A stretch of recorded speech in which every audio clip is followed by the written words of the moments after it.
Welcome to Tech Bytes and News, your daily roundup of articles featured in Hacker News. Today, we're diving deep into a fascinating paper on a low-cost, high-performance AI model, dubbed S1.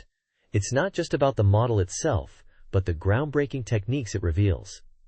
Get ready! I'm buzzing. This $6 competitor sounds incredible. What's the core innovation here? Is it purely about cost reduction, or is there more to it? Exactly. It's a multifaceted breakthrough. The cost is astonishing, just $6 for training.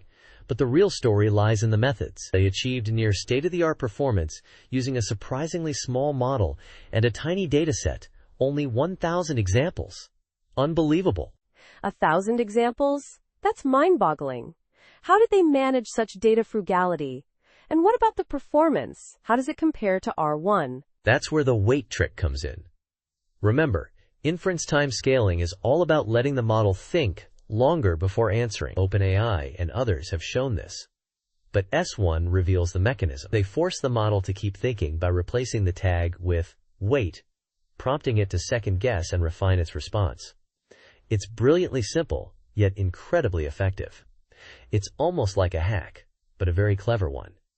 Performance-wise, it's just below state-of-the-art, but crucially, it runs on a standard laptop. So it's not just about the final answer, but the process of arriving at it? This wait technique sounds remarkably similar to the Entropix approach, doesn't it? Is there a connection? Absolutely.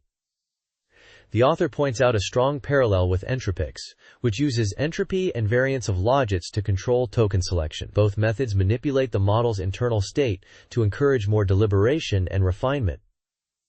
It's a fascinating convergence of ideas. It makes you wonder if this wait technique is a more fundamental principle underlying these advanced models. It's almost like a form of controlled introspection, forcing the model to examine its own reasoning process. And the low cost opens up a whole new world of experimentation, right? The author mentions extensive ablation studies. Precisely.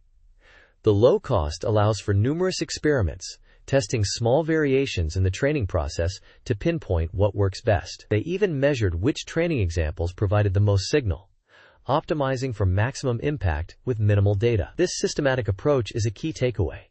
It's not just about brilliant guesses, but meticulous experimentation. It's a refreshing contrast to the image of massive, expensive training runs. This challenges the narrative of AI development requiring massive resources. It suggests that clever techniques and focused experimentation can yield remarkable results with far less compute. But what about the ethical implications? The author mentions distilling, the unauthorized distillation of models. Yes, a crucial point. The S1 dataset itself is a distillation of another model, QN 2.5. This raises concerns about the potential for unauthorized model replication. With only 1,000 examples needed, it becomes incredibly difficult to prevent or detect this kind of distilling. The author suggests that releasing models as agents, rather than directly, might become a trend to mitigate this risk.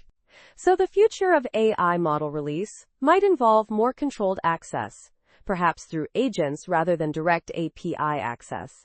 This is a significant shift in how we think about model distribution and security.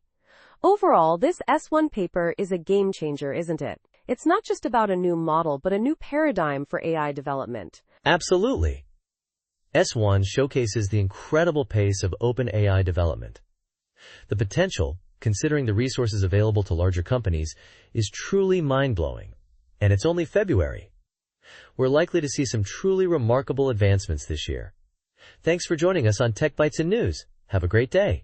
Bye-bye.